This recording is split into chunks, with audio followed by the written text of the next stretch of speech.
धन्यवाद सभापति जी। Union budget पे आपने मुझे मेरी बात रखने का मौका दिया। मैं सर्वप्रथम बहुजन समाज में जन्मे सभी संतों, गुरुओं और महान पुरुषों को नमन करता हूँ। उनमें भी राष्ट्रपिता ज्योतिबा फूले, छत्रपति साहू जी महाराज, बाबा साहब अम्बेडकर, मान्यवर साहब श्री काशीराम, मान्यवर दीना भाना वाल्मीकि और मान्यवर महामना रामसु वर्मा जी को नमन करता हूँ और अपने संसदीय क्षेत्र नगीना की जनता का आभार प्रकट करता हूं जिन्होंने मुझे चुनकर यहां भेजा है।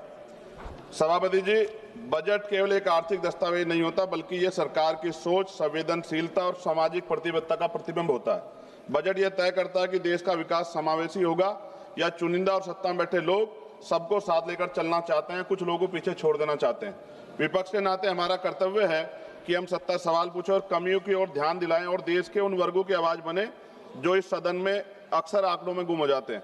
लेकिन माननीय अध्यक्ष महोदय, असली सवाल यही से शुरू होता है, क्या ये बजट देश के गरीब, पिछड़े, दलित, आदिवासी, ओबीसी, अल्पसंख्यक और वंचित वर्गों की वास्तविक जरूरतों को समझता है, नहीं समझता है। मान्यवर, इस बजट में आर्थिक विकास की बातें अधिक हैं, लेकिन सामाजिक न्याय की आत्मा कमजोर। माननीय अध्यक्ष जी, सभापति जी, आज देश की सबसे बड़ी संकट बेरोजगारी। हर साल लगभग 1 करोड़ युवा रोजगार बाजार में आते हैं, लेकिन अस्थायी और सम्मानजनक नौकरियां और संपादन पैदा नहीं हो रही। इस बजट में स्किलिंग की बात की गई है, लेकिन स्किलिंग के बाद जॉब की गारंटी नहीं है। विशेष रूप से SC, ST और OBC समुदाय के युवाओं के लिए कोई अलग से लक्षित रोजगार योजना नहीं दिखाई देती है।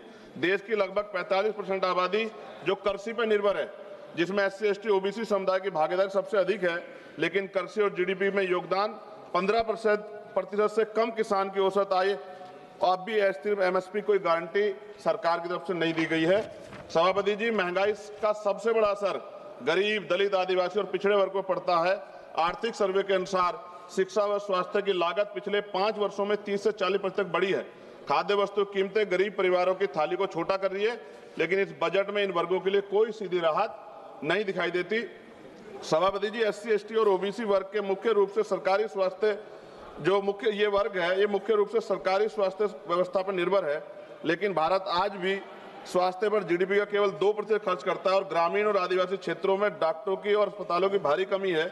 इस बजट में सार्वजनिक स्वास्थ्य ढांचे को मजबूत करने के लिए कोई निर्णायक वित्तीय छलांग नहीं।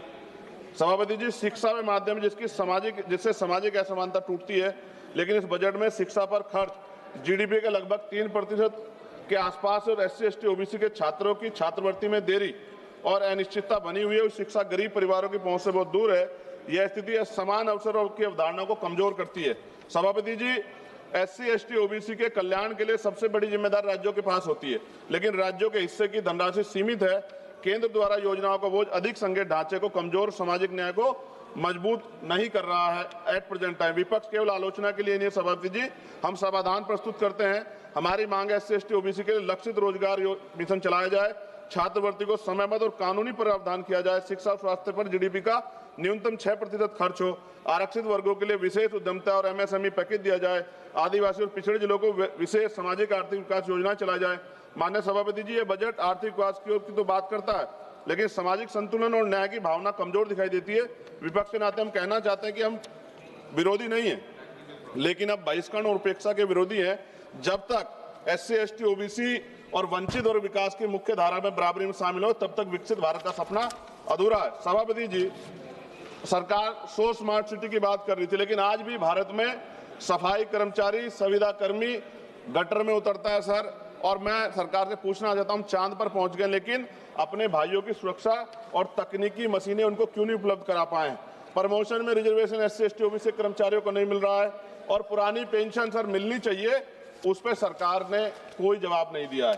सभापति जी, बिजली के दाम उत्तर प्रदेश में देश की अपेक्षा, खत्म करूंगा सर, राष्ट्रपति भाषण पे भी आप देख रहे हैं मौका नहीं मिला, 12 दिन बाद मौका मिला, तो जल्दी खत्म करो ना, कुछ मांगे तो अन्य राज्यों की तुलना में सर हमारे यहाँ यूपी में ज्यादा है, जिसमें किसान, बुनकर, छोटे उद्योग और आम उपभोक्ता प्रभावित होते हैं। और गैस सिलेंडर सर जब चुनाव आता है तो सब जगह 500 का और चुनाव के बाद सर 1000 रुपए का, ये मजाक उड़ता है सर गरीबों का। सभापति जी, 1 रुपए लीज पे पूंजीपतियों को जमीन दी जाती है, क्या ऐसी कोई योजना गरीबों के लिए भी आएगी, SC, ST, OBC माइनॉरिटी के लिए, कि उनको भी जमीन मिल जाए? साथ साथ सरकार दिवाली, तमाम जो धार्मिक आयोजन है सर, उन पर बजट देती है, लेकिन SC, ST, OBC के जो महापुरुष हैं सर, जैसे बुद्ध पूर्णिमा कार्यक्रम होता है, रविदास जयंती जी का कार्यक्रम होता है, अम्बेडकर जयंती का, फूले जयंती का, पेरियार जयंती का, बिरसा मुंडा जयंती का, इन तमाम उस पर तो कोई बजट नहीं आता सर। और बीटी एक्ट सर, बोध गया सौंपा जाना चाहिए बुद्धों को सर, बहुत दिन से उनका आंदोलन चल रहा है, कल से आंदोलन हो रहा है सर।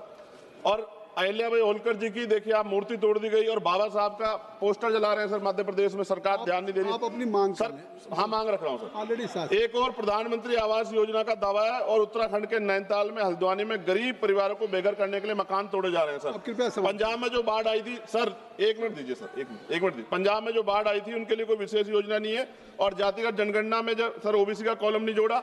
सर मेरे लोकसभा क्षेत्र नगीना में हस्त निर्मित पेंटिंग ब्रुश कुटीर उद्योग, यह उद्योग पूरी तरह से हाथ से चलता है, दशकों तक कर मुक्त रहा, करीब 50% स्थानीय आबादी आजीविका इसी पे निर्भर है। 18% टैक्स लगा रखा। मेरी मांग है उसको 5% किया जाए सर। 2-3 मांगे सर, इनको उठा दो। काफी मांगे आपने कर दी सर काफी मांगे कर दी। रेलवे कनेक्टिविटी का विस्तार सर हमारे नगीना लोकसभा क्षेत्र में किया जाए। राष्ट्रीय और राज्य मार्गों सर, ग्रामीण क्षेत्रों में सड़कों की हालत बड़ी खराब है। जिला अस्पताल सर, वहां IIT IIM और एयरपोर्ट बने, इसकी मांग हमने पिछली बार भी उठाई थी सर। अंत में लघु उद्योग सर, MSME का कोई प्रोजेक्ट जो ऐसा लगता है जैसे हम विपक्ष के लोग हैं तो हमारे लिए कोई योजना हमारे क्षेत्रों के लिए नहीं होगी सर। सबका साथ, और सबका कौशल विकास सर, युवाओं के लिए आधुनिक स्किल डेवलपमेंट सेंटर स्थापित किया जाए मेरे क्षेत्र में। लोकतंत्र की ताकत सवाल पूछने में है और संसद की गरिमा कमजोरी की आवाज उठाने में। मैं सर अंत में कहना चाहता हूँ, SC ST OBC पे अन्याय कब रुकेगा? श्री कल्याण बनर्जी सर, हो गई।